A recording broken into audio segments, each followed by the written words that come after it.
Portland is the 18th team in Major League Soccer.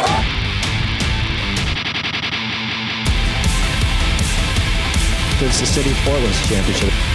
It is great to be home.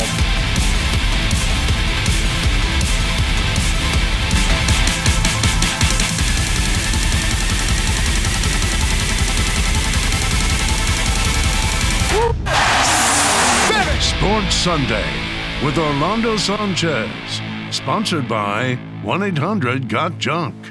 Oh, what is good, everyone? Welcome to Sports Sunday. Something's missing, Art. That's right. It's a little bit different now. Yes. You ready? I'm ready. I'm ready. Oh, there we go. Much better. Yeah. Looking good, man. Thank you. The lights a little brighter here in prime time. We are ready to kick off a new NFL season. My name is Orlando, alongside the one and only Art Edwards. How are you doing? Doing good. Would be better if my Niners had won. Oh, that's going to hurt a little bit. Yeah, it is. At least you look good, man. Thanks. The Seahawks have to wait another 24 hours for their primetime debut, and they meet an old friend on Monday Night Football. We'll hear from Russell Wilson. Plus, the Mariners can feel the bright lights of the playoffs coming. Say what? Playoffs? But they almost tripped on their way to that stage today. And Marcus Mariota grabs the spotlight in Atlanta. Could he get a Week 1 win for the Falcons? But first... Oh, yeah. Coletto awaiting the shotgun snap. The Beavers try to win it. Coletto runs to the right. Coletto in! Touchdown Beavers! And the Beavers defeat Fresno State! Jack Coletto, the hammer, scores! The Beavers win it for the first time ever in this stadium. The Beavers win it! Oh, the legendary Mike Parker on the call. And what a scene as Jack Coletto calls game. A walk-off TD as time expires, winning at Fresno State for the first time. 35-32, Coletto with 2 TDs. And I bet his Jackhammer merchandise sales got a nice little bump. They should. Jonathan Smith, fearless play call to go for the dub. The Beavers scored touchdowns on all 4 trips to the red zone. Just a crazy finish, too. 3 lead changes over the final minute 50. The OSU defense kept them in the game. Safety Katan Oladapo had 15 tackles. Wow. Here's why this victory is such a big deal. Oregon State's first non-conference road win since 2014. We're talking 8 years ago. That was also the last time the Beavers opened a season 2-0. Coach Smith on that winning feeling.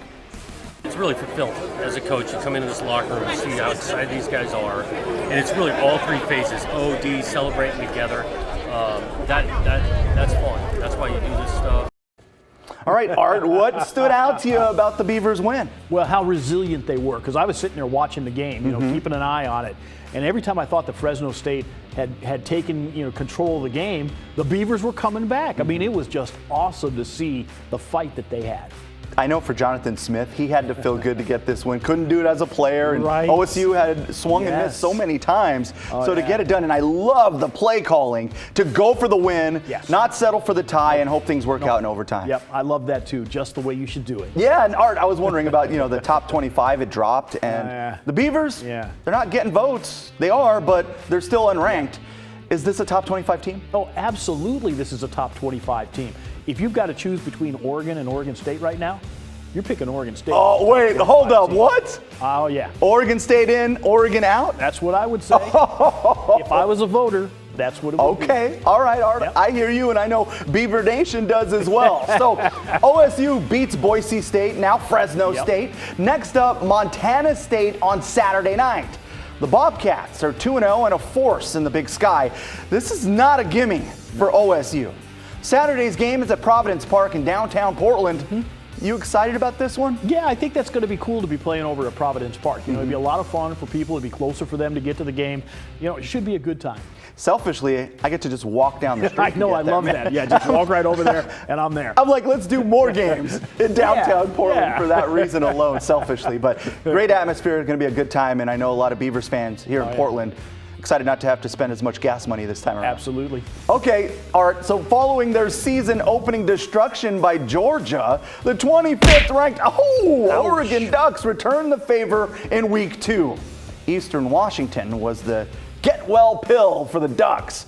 Bo Nix had a career day, went 28 of 33 for 277 yards. He tossed a career best 5 touchdowns. The biggest thing is that Nix had no turnovers in this game. The offense scored on the first 9 possessions, scored 9 touchdowns on the way to a 70-14 win. You get a touchdown, you get a touchdown, everybody gets a touchdown. The last time they put up that many points was 2019 when they dropped 77 on Nevada. Ouch. The Ducks were able to get rid of that bad taste in their mouths they had after that Georgia loss. But the moment of the day came in the third quarter. Cam McCormick with a 2-yard touchdown catch. He was wearing number 18, Spencer Webb's number. Before the game, Eastern Washington even placed some flowers at Autzen in Webb's memory. Head coach Dan Lanning said the coaches talked about getting McCormick the ball. I think every single one of us wanted that, especially seeing him wear Spencer's jersey tonight. So when you're able to dial it up and get it to him, and he was able to get it in the end zone, I know it was really close. I think Cam come off the field with tears in his eyes. That was a really special moment for him, certainly a special moment for our team, and Spencer will forever be remembered for us.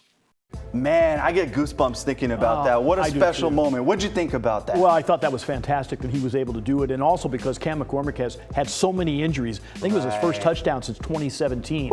He's really been limited, and to be able to do it in that kind of a situation, just fantastic. I remember talking to Cam at Media Day just about what he has meant to him, and I know that they all loved him, but especially for Cam to have this moment to honor a buddy like that, a brother. Doesn't get much better than that. So let's talk about that game for a minute, Art. What should we take away from such a blowout the other way? Right. Well, I think the fact that they were able to come back and do this at all. Eastern Washington's not an easy team to play. And I think the fact that they were able to do so much on offense and really manhandle them on defense. Even though it's a team they're supposed to beat them badly. I think the fact that they did it is a step in the right direction. Yeah, and I think there are losses that can turn into multiple losses. They can split teams up. Sure. And you heard from the players this week, and I did as well, and they felt like this kind of bonded them a little bit closer going through that adversity and losing the game the way they did against Georgia. Yeah, I remember Sean Dollar said early in the week, we've turned the page. We've moved on. We're ready to go. Better be ready. They got BYU next. Yeah. No easy games, man. No. You got to get these wins. That's right. All right. It was a better week for the Pac-12 on the football field. A conference team managed to beat a ranked team. Yes. The team that got that win? Washington State. What? The Cougars went into Camp Randall and took down number 19 Wisconsin. Nakia Watson scored both the Washington State touchdowns in this 17-14 win. Watson played 2 years for the Badgers before transferring to Washington State. You think he gets up for a game like that? I think so. Whew. Well, the Cougs, they're now 2-0. They play Colorado State on Saturday. Yeah, it should be another win. Calling shots all night. Hey, how about the Stanford game? That was Stanford's head coach. There's USC's head coach, Lincoln Riley, the new man. USC looks strong. They opened up the conference season against Stanford. Caleb Williams, this guy is really good. Hey, that's Travis Dye, used to play for the Ducks. I remember that guy. Yeah. Caleb Williams, he led the Trojans with 4 touchdown passes. USC cruised to a 41-28 win. Trojans move up to number 7 in the latest AP poll that dropped today. They could get a test, though, next week because they host Fresno State. Love it. And Utah came back after a disappointing loss to Florida by pounding Southern Utah. The Utes won 73-7. Cameron Rising threw 3 touchdown passes. The Utes had 599 yards of total offense. They play San Diego State next. All right, Art, the Washington Huskies put on an offensive clinic against Portland State. Michael Penix Jr. threw for 337 yards, and the Huskies just rolled for 617 yards of total offense. The Washington defense held the Vikes offense in check. Portland State managed just 131 yards in offense and a couple of field goals. Final score was 52-6. PSU falls to 0-2 on the season. They're off next week, then play at Montana on September 24th. Does this say more about the Vikes or more about Washington? Oh, more about Washington. Yeah, they might be the real deal, huh? Yeah. I agree, man. All right, we're just warming up. we've got much more Sports Sunday still to come. We'll head around the NFL, which includes a fantastic game between Justin Herbert's Chargers and the Las Vegas Raiders. Plus, it was a banger of a game up in Vancouver on Friday. Ridgefield and Mountain View providing that drama. We'll see you on the other side.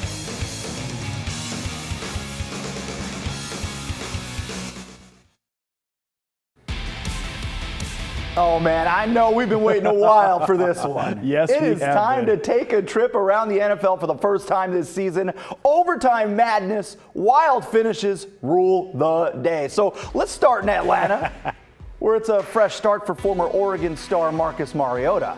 Mariota and the Falcons saw a 16-point fourth quarter lead go away. Jameis Winston with the TD pass to Michael Thomas pulled the Saints to within 2 points, and with 19 seconds left, it is Will Lutz who provides the game-winning 51-yard field goal. Wow. Saints with the W, 27-26.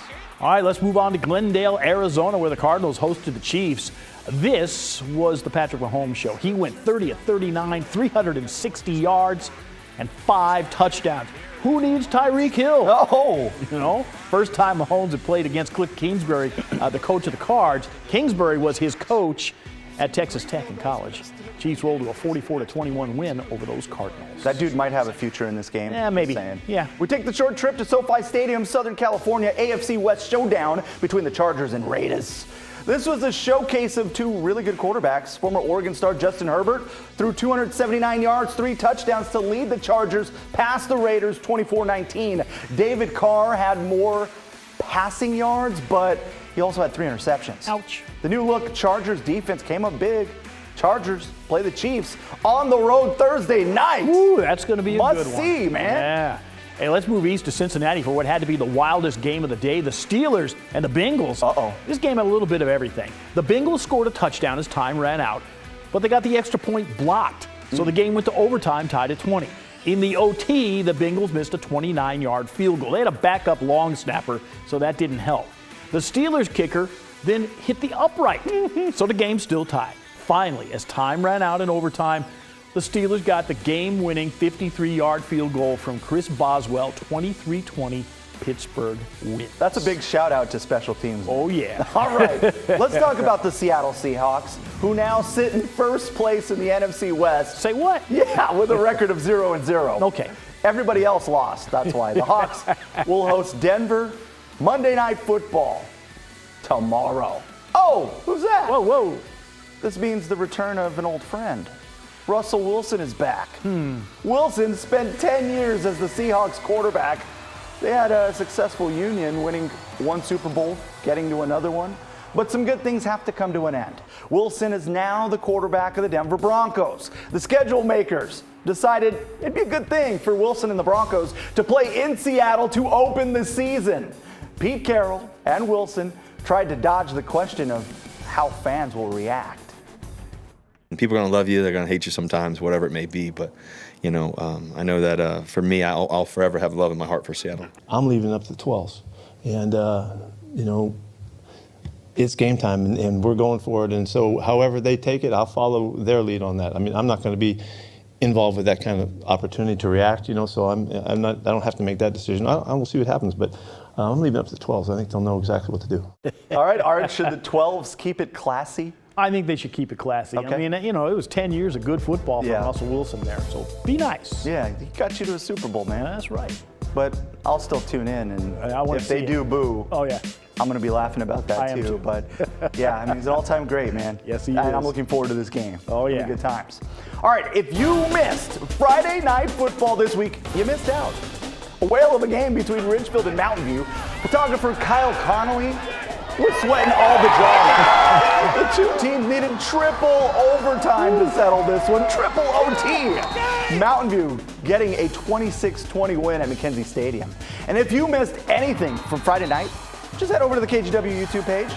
We've got extended highlights from each game along with our entire show. Go check it out. Yeah. It is time to pick your game of the week for week number 3.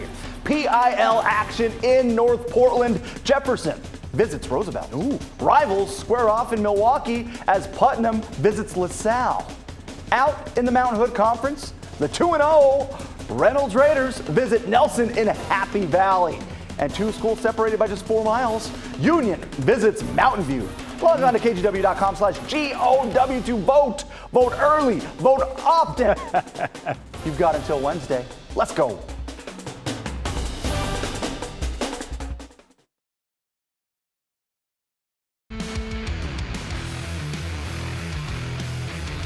Sluka sets up.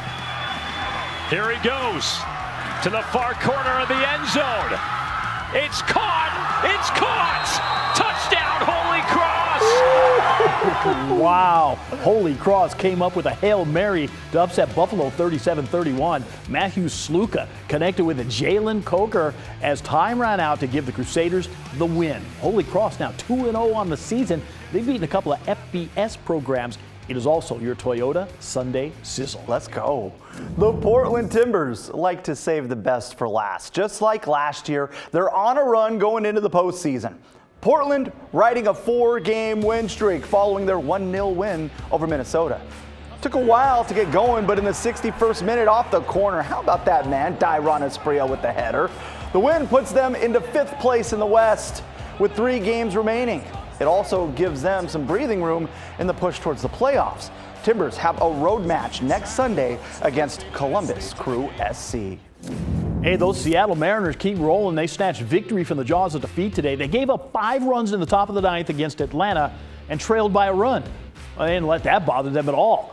In the bottom of the 9th, they rallied. Julio Rodriguez belted a home run to left to tie the ball game at 7. And then Eugenio Suarez, he came up to the plate. He hit his 2nd homer of the game. That gave the Mariners the 8-7 walk-off win over the Braves. Seattle plays the White Sox on Tuesday. The WNBA Finals tipped off this afternoon. Top-seeded Las Vegas Aces playing host to the 3-seed Connecticut Sun. The first game of the best-of-5 series belongs to the Aces, winning 67-64. League MVP A'ja Wilson put up a double-double, 24 points, 11 rebounds in the win. Game 2 is set for Tuesday night. Both teams trying to secure their first WNBA title.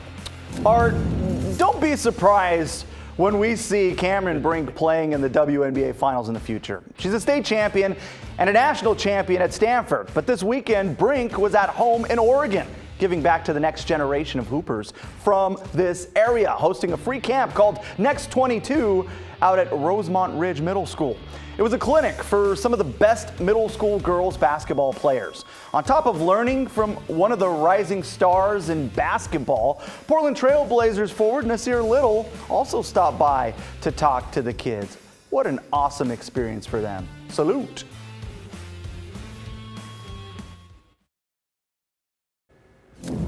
Welcome back. Carlos Alcaraz beat Casper Ruud in 4 sets at the U.S. Open to win the title there. He's 19 years old. Ooh. That makes him the youngest man to win a Grand Slam final. The win also propelled him to #1 in the world, the youngest to reach that position. Alcaraz had to play 3 5-set matches to reach the final. He didn't show any signs of fatigue. Good to be a teenager, I guess. No, man. What were you doing at 19? Shout out to the Akima family. Appreciate you. Take care, everyone. Good night.